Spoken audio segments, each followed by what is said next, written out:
Welcome to the Player Supreme Show at ZenMac.com. I'm your host, Player Supreme. Time to get the party started.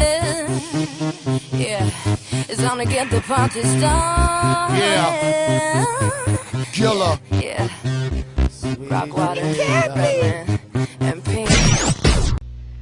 Hey, ¿cómo estás, señores? Yes, this is Player Supreme here. I'm reading an article now because I started looking at, how to be a man. That's one of the questions I get asked. And Paul Pavlina says the first thing you want to look at is making real decisions. He says a man understands and respects the power of choice. He lives a life of his own creation. He knows that life stagnates when he fails to decide and flourishes when he chooses a clear path. Now I ask you fellas, how many of you guys feel stagnant in your life? Bored, depressed, lonely?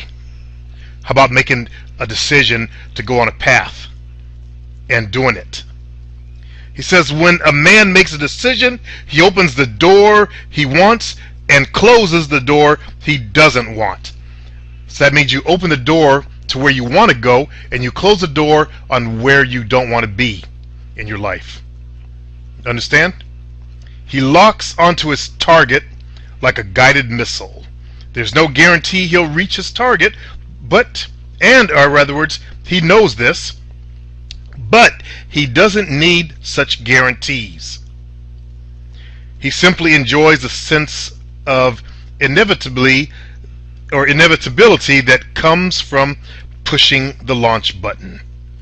A man doesn't require the approval of others.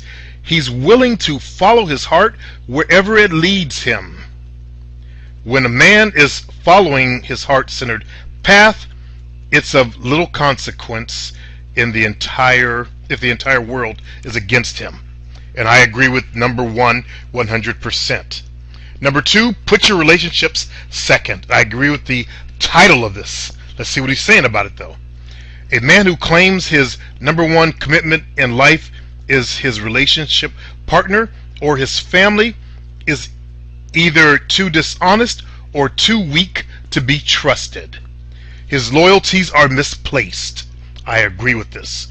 A man who values individuals above his own integrity is a wretch, not a free thinker. Bravo, Paul. A man knows he must commit to something greater than satisfying the needs of a few people.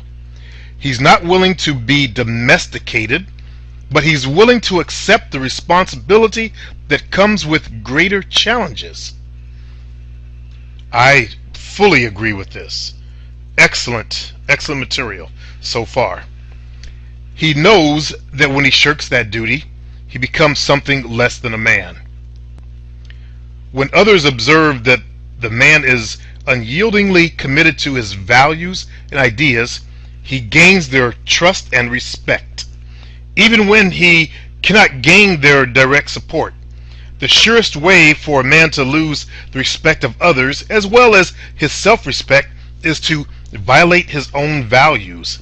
Life will test the man to see if he's willing to put loyalty to others ahead of loyalty to his principles. And life will test you, fellas. Life tests you guys all the time. Only a fool doesn't realize that. That's why I talk about the metaphysics of life and stuff like that, because I want you guys to be aware that there's more to life than what you really see out there. Okay? Life does test you. It's trying to help you become a better man, and so many of you have failed your tests. Your first test is to go get some pussy. Period. Really, it is that simple. That is your first test of manhood. Okay? Life will test the man to see if he's willing, as he says.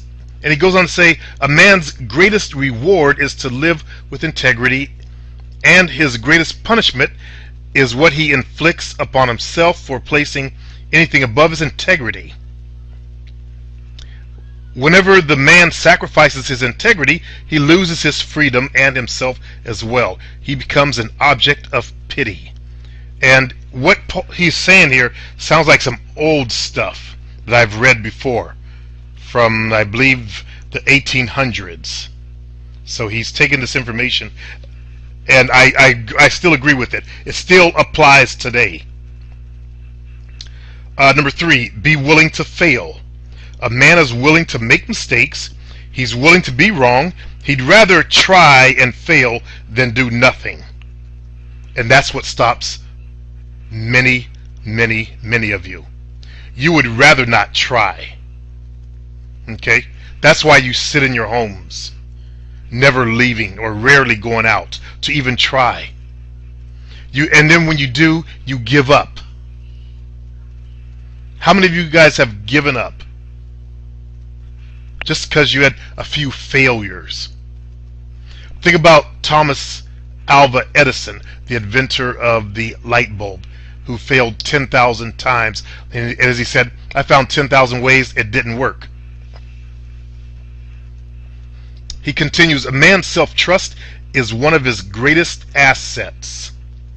When he second guesses himself by worrying about failure, he diminishes himself.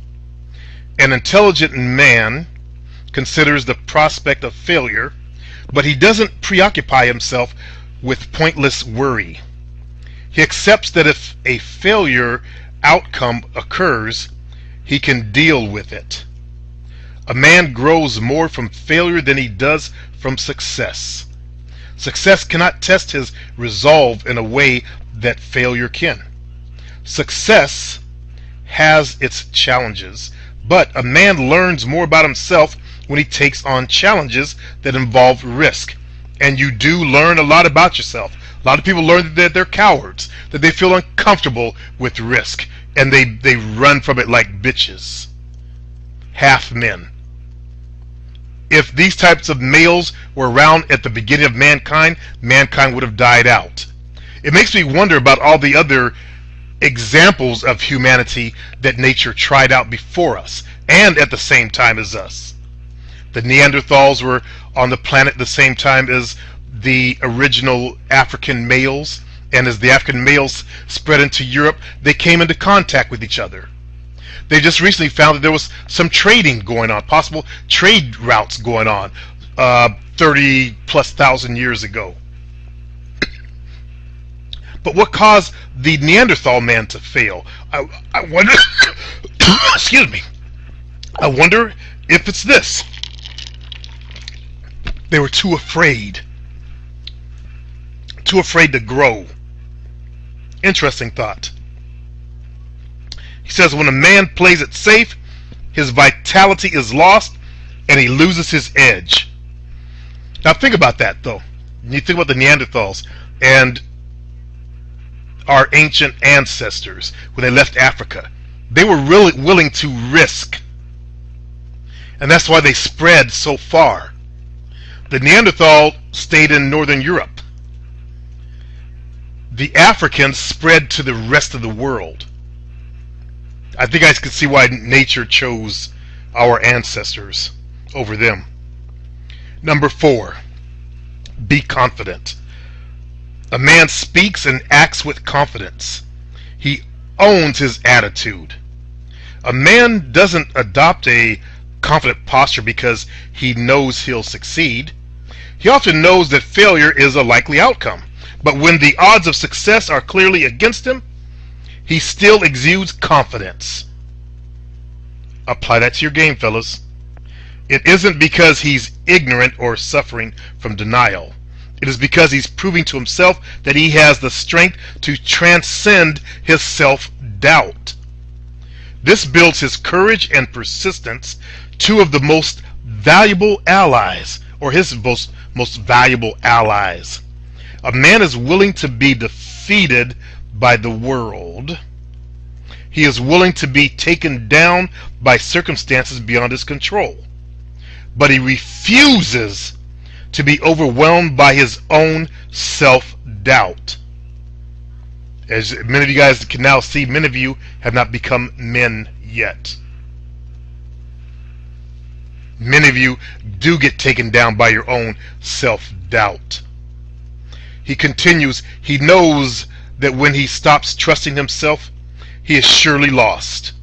Oh, I so surely agree with that. He'll surrender to fate when necessary, but he won't surrender to fear. Let's cover one more. 6. Rechannel sex energy. A man doesn't hide his sexuality. Nah. And I agree with that. If others shrink from him because he's too masculine, he allows them to have their reaction. There's no need for him to lower his energy just to avoid frightening the timid. A man accepts the consequences of being male. He makes no apologies for his nature. Now, we have to be careful with this information in the hands of the weird people, nerds, and super intelligent people. Unfortunately, you guys will take it too far. Thinking, because you get the philosophy in your head, they try to act it out instead of letting it be natural. I've seen this time and time again, and it's a prescription for disaster. He writes, a man is careful not to allow his energy to get stuck at the level of lust. He rechannels much of his sexual energy into his heart and head, where it can serve his higher values instead of just his animal instincts. You can do this by visualizing the energy rising, expanding, and eventually flowing throughout your entire body and beyond. A man channels his sexual energy into his heart-centered pursuits. He feels such energy pushing or pulsing within him, driving him to action. He feels uncomfortable standing still. He allows his sexual energy to explode through his heart, not his genitals. And I can agree with the majority of what he said here. Okay? They have found that when you channel your sexual energy into, let's say, your passions, you bring more of that into your life. You're able to open doors that were not open before. You have more drive, more passion. Okay? He goes on to talk about facing your fears, and the final one, which is important, which is die well. A man's great challenge is to develop the inner strength to express his true self. He must learn to share his love with the world without holding back. When a man is satisfied that he's done that, he can make peace with death. But if he fails to do so, death becomes his enemy and haunts him all the days of his life. A man cannot die well unless he lives well. A man lives well when he accepts his mortality and draws strength from knowing that his physical existence is temporary.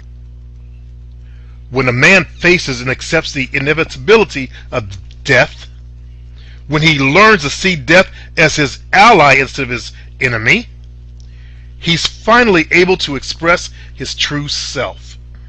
So a man isn't ready to live until he accepts that he's already dead. Those are just some of the elements of what being a man is all about.